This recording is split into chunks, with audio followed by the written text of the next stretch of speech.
Hi, everybody.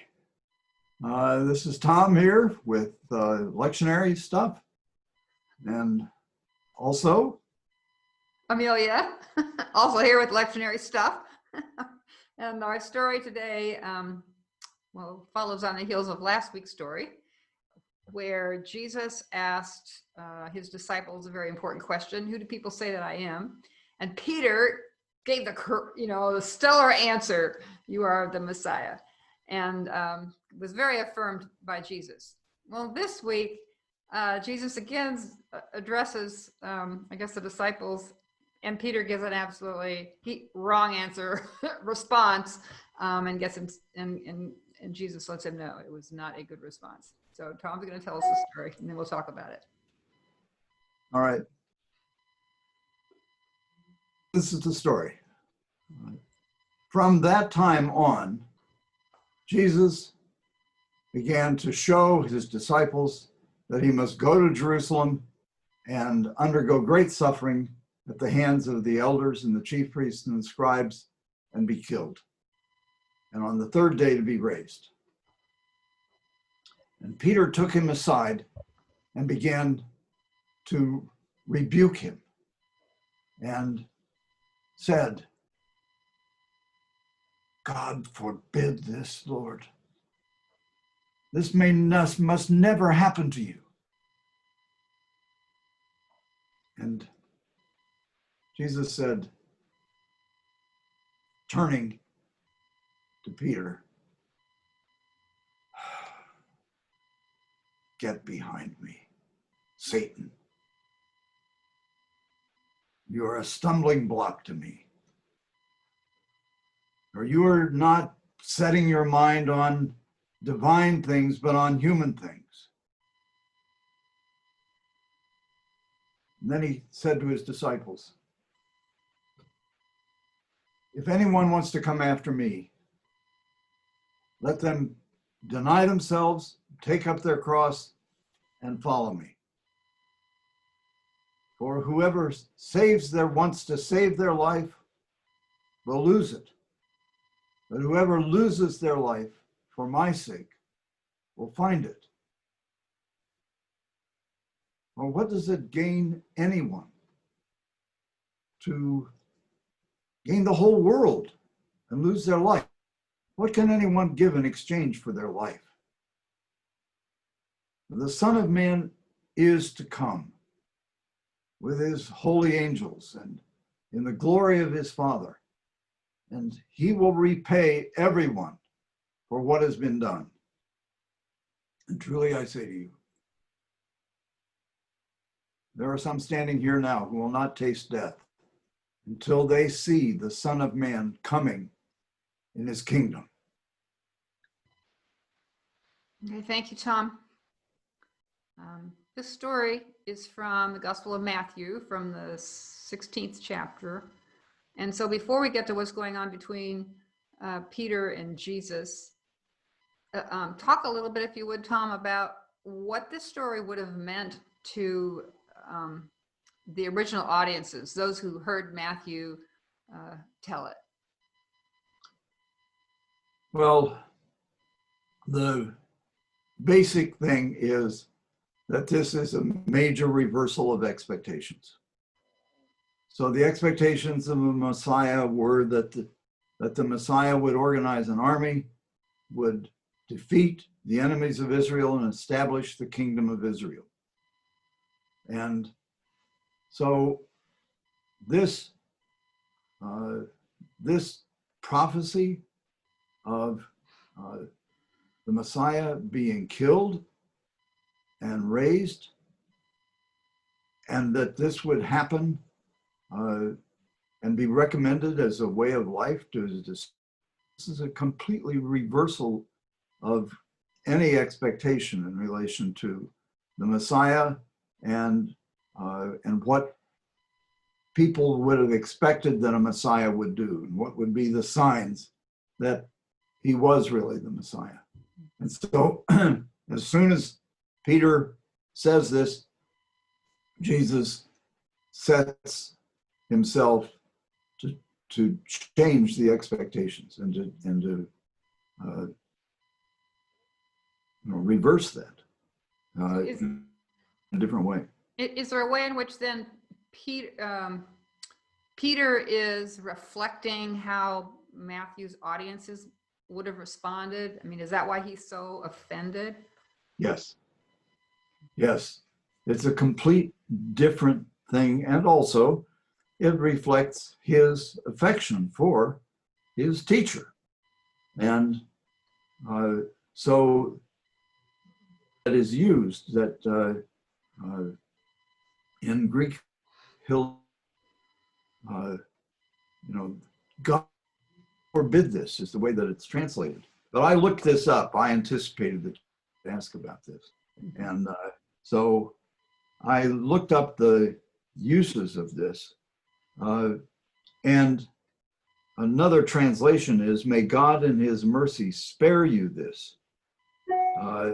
And one of the stories in the Old Testament that uses this term is a story of David after two men went, snuck into the Philistine camp and brought water back to him.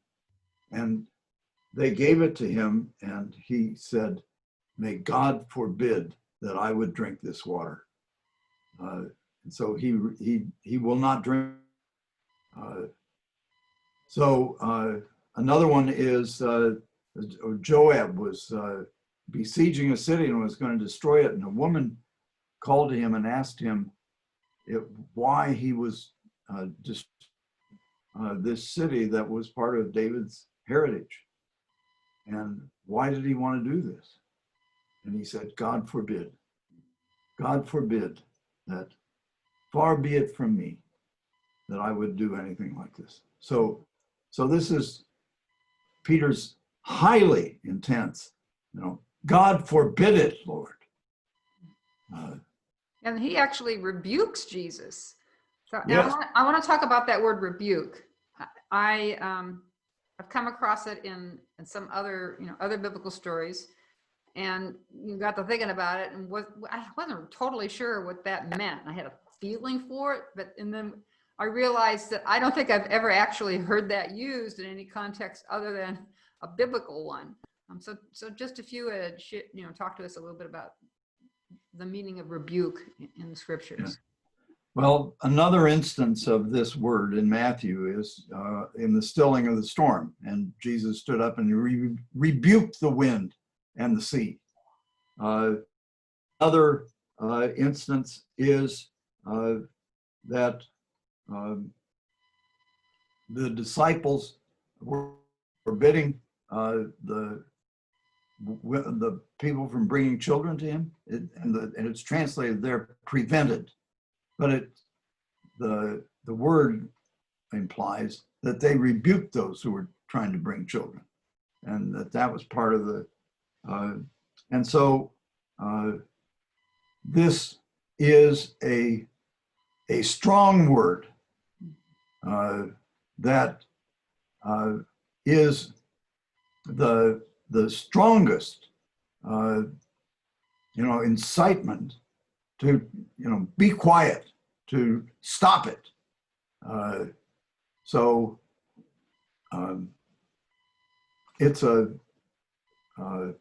It's a word of strong intervention and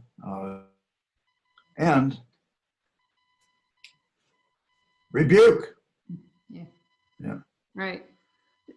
Jesus's response to that rebuke is to say, get behind me, Satan. So there's a way in which it feels like he's calling Peter Satan, which is very harsh, and then a stumbling block. But a couple things about that. First, why such strong reaction, and why the language of Satan and a stumbling block.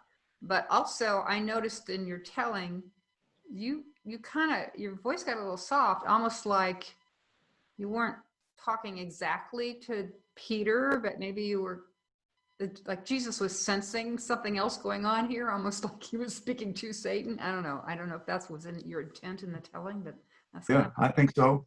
I think that he's addressing the spirit that was behind Peter's rebuke and is naming that as the spirit of Satan, the spirit of the enemy, and of the enemy of God's purpose. And the word that he uses for Bach that's translated is skandalon, and that means to be offended. The source of the metaphor is that a skandalon is a stone that you stub your toe on when you're wearing sandals, and so it is an offensive stone, huh? A skandalon, damn, whatever. So it's a word of scandal. So in this case, Jesus responds in the strongest possible way, but it doesn't mean that he's, I don't know, loud. It is, to address this offense. Okay, great, thank you. Then Jesus seems to be talking to a larger audience, his followers, maybe the other disciples as well. And he's talking to them about, about taking up their cross and following him. I mean, and they will be crucified. Is he serious about that? Or is he kind of, is that one of his exaggerations to make a point? I think it's an extension of the reversal of expectations of the Messiah that would be extended then to his followers. The expectation and the phrase that would be associated with being a follower of the Messiah is that you take up your sword and go to war. Well, this is Jesus' way, which is to take up your cross and follow him. Mm-hmm. And the cross is, first of all, about being willing to be crucified. And that happened with Peter, for example. There were many others who were martyred in a variety of ways. So, and it is an indication of what was involved for someone who would choose to follow a nonviolent Messiah and be aggressive in love of enemies, in love of those on the outside of the law, those who were unacceptable. And a lot of people get really angry about that and are out to get, kill people who violate their expectations in relation to being a warrior and of being then on the side of those who would, fight and kill. This is the opposite. Yeah. This is to love and to be killed. Yeah. Okay. Then Jesus. Or to die. I think of this. I was trying to think about, what are analogies? 900 healthcare workers who have died since the beginning of the crisis in the United States. They have given their lives. There were people who would recommend, don't do this.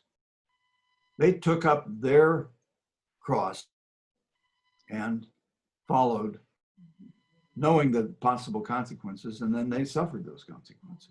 Yeah. So they did. Yeah.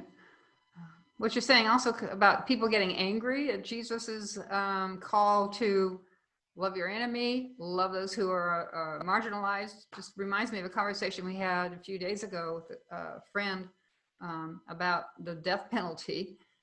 He had apparently gotten into a conversation with someone where he was advocating the abolition of the death penalty, and he said this person just got so angry, really, really emotion, couldn't listen to any of the many rational reasons for abolishing the death penalty. So yeah, a lot of emotion can go into any kind of advocacy for those whom we would consider enemies or marginalized. or just different, or problematic. Then Jesus talks about losing your life, saving your life, saving your life, losing your life. It's kind of like a profit and loss economic calculations, that metaphor that he uses. What does he mean about all that?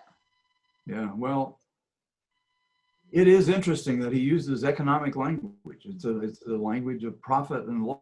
You know, what was it profit someone? What do you lose? What do you gain?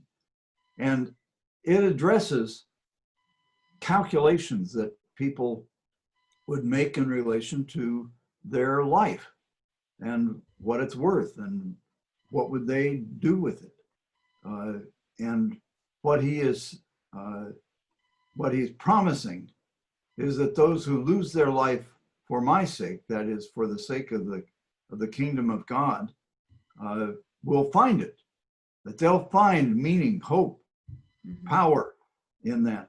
Whereas those who would try to save their life will give up any possibility of it meaning, then of its having that depth and profound meaning of caring for others that's associated with it. So it's those kind of calculations that he's, and inviting them to do. And I just think about it. What does it gain? What does it profit someone to gain the whole world, lose their life? What's your life worth? And how do you invest then in your life to find it, to find the meaning of your life? Well, you do it by taking up your cross and following me. Following his for the way. sake Maybe of the kingdom. Yeah, that's why the early Christians called themselves followers of the way. The way of Jesus. Yeah. The end of this story, Jesus begins to talk about the Son of Man, and how the Son of Man is coming with the angels. And that at that time, let's say, he, meaning the Son of Man, will repay everyone for what has been done. I really lose him at this point, because I don't really know what's being repaid, what the reference is to what has been done. Do you have some clarity about that? Can we get some clarity about that? Well, what it seems to mean is that if there are things that have been stolen, things that have been taken away, crimes that have been committed, those will be paid. And people who have lost everything for the sake of the kingdom, they will be paid. They will be paid back and rewarded. So it's a profit and loss a calculation that will happen at the end. Jesus will then, make accounts and will settle accounts for everyone in relation to what they've done, whether they've done good, whether they've done poorly, whether they've done bad. It sounds like that he is promising that there will be justice. Right. If not as soon as we might like it, but there is going to be justice. Right. That's encouraging.